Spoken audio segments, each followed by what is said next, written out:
So this is the review of the Christenson Waterlion. I bought this board as a step up.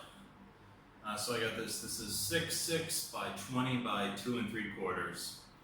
And so what I'm going to say in this review, though, it applies regardless of whether you buy this in a step up size like this, or you just buy this as a normal short board, which is what I think most people do. What I'm about to say is the same.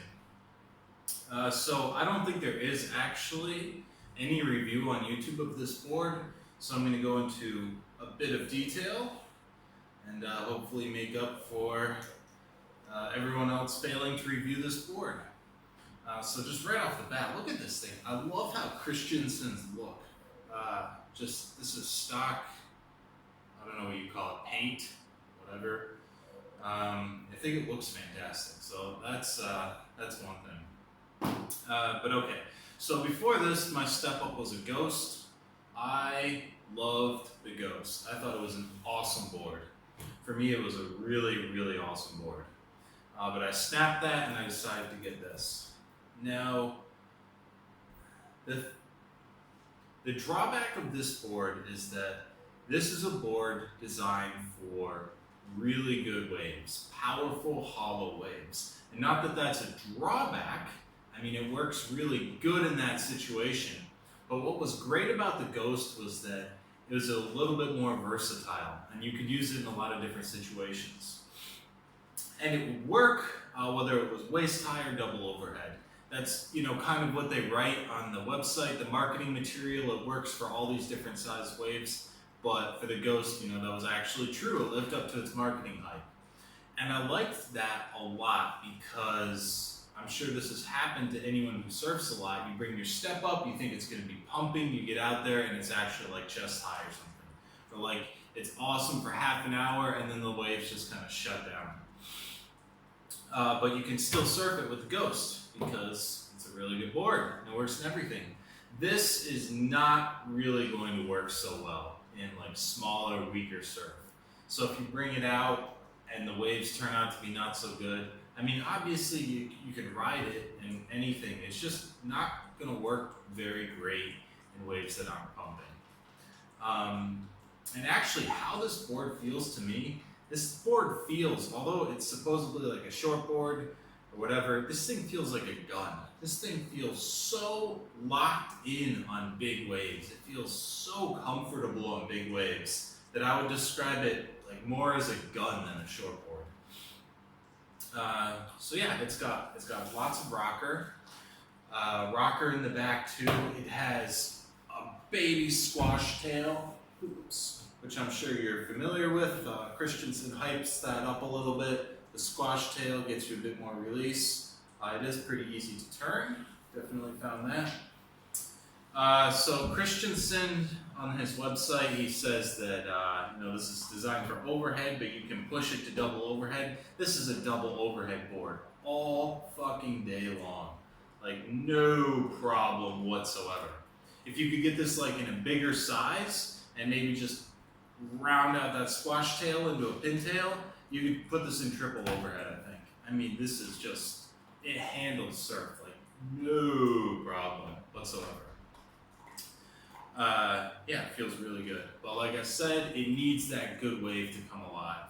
So this is a board where you should buy it and expect that you're going to be riding it in good waves, and you don't expect it to perform very well in other waves. So maybe this wouldn't necessarily be like the first short board I would buy. This would be like an addition that I could bring out when I know for sure that it's pumping. So in terms of construction, I had this done in 646 glassing with S-cloth, and it makes it stiff, but it feels so good. This thing is so freaking solid. I like to test my boards when I get them, and I try to put a pressure dent in it. Like I shove on them as hard as I can to try to pressure dent them, because they're gonna get dented anyways, right? This thing is solid. You can't dent it. Feels great. This thing actually feels like, people say they don't make them like they used to. This thing feels like a board I could have for years, unless I snap it in some really big surf. So, great construction, it looks great, powerful waves. Now, let's have a look at the fins. I'm going to turn this around here. Fin choice. So, I went through a lot of fins to arrive at this final choice here. Let me show you. Got them over here. Okay. First, I tried these Tech Flex, large fins, quad. Useless. Absolutely useless. Couldn't turn it. Which is probably to be expected. These are very stiff fins, large size. It was too much. Then I tried these, the John Florence. These are size large. Tech Flex. Things are like the exact same if you got these in the thruster. These are what I was riding on my Ghost. And for the Ghost, I think that they worked really good because the Ghost is a little bit looser, a little bit skatier. So these things tightened up my Ghost, and they worked great for that, I thought. Didn't really work in here. The thing about this board is that, for me at least, granted everyone is different, for me it felt really stiff. It didn't feel like it wanted to turn. It felt too locked in, like too much in control. So I wanted something to try and loosen it up a bit. So then I tried these. These are the Rasta quads. And this was better, but I still wasn't in love with it. I'm not really sure if this is a quad board so much. I think this is more of a thruster. So these worked okay, not great. And then I put these in. These are the Almeric fins, size large, AM2s. Perfect. Perfect, perfect. This is what I was looking for. This transformed the board for me, which that's without exaggeration, I'm saying that. I have never felt a bigger transformation just by switching out fins than I did in putting these in. These are what worked perfect for me. So now the board turns much easier, it feels faster, it feels more lively. Pick your surf cliche. These are brilliant. Never taking them out, done, perfect. So yeah, what else is there to cover in here? Not really sure what else actually. If it's a really good board, I like it, but honestly, I don't love it. I don't love it. I'm not sure if I would buy another one. Now that may change over time.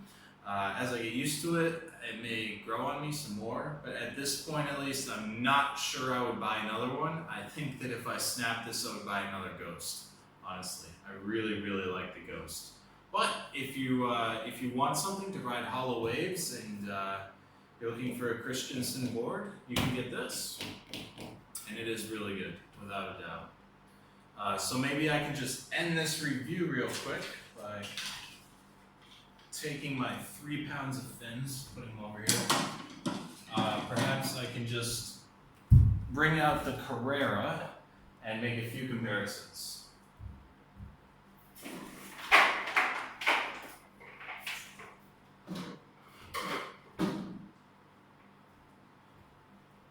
Alright, so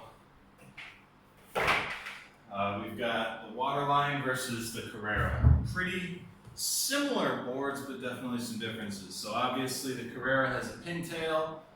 This is a squash. Carrera, a little bit more smooth turns, not so quick, but that could also be because I have quads in here. So I said that the Waterline is not really a quad board. I think it's a thruster. The Carrera is all day long a quad board. And I love that. I love quads. So yeah, the Carrera works really great with quads. So if you like riding quads, I would say get the Carrera. If you like thruster, probably Waterline is better. The Carrera also has a little bit more rocker. I mean, the Carrera is rocker. When you put this thing in the water and you just look at it, it's like a freaking Pringle. It's obscene. But I mean, that's awesome. I love it. I have taken incredibly deep drops and it just never catches. So it's got a little bit more rocker, which also means the Carrera is even more so than the Waterline. The Carrera is a board for good waves. It's just, it doesn't work in lackluster waves. It just like doesn't work. So this is something I only take out when I'm like positive it's going to be pumping. So rounded tail, works better with quads and more rocker. Otherwise, these two boards are pretty similar. They feel pretty similar to surf. They paddle pretty similar.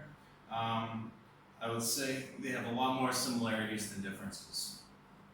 Just one last thing is that the waterline, it paddles amazing.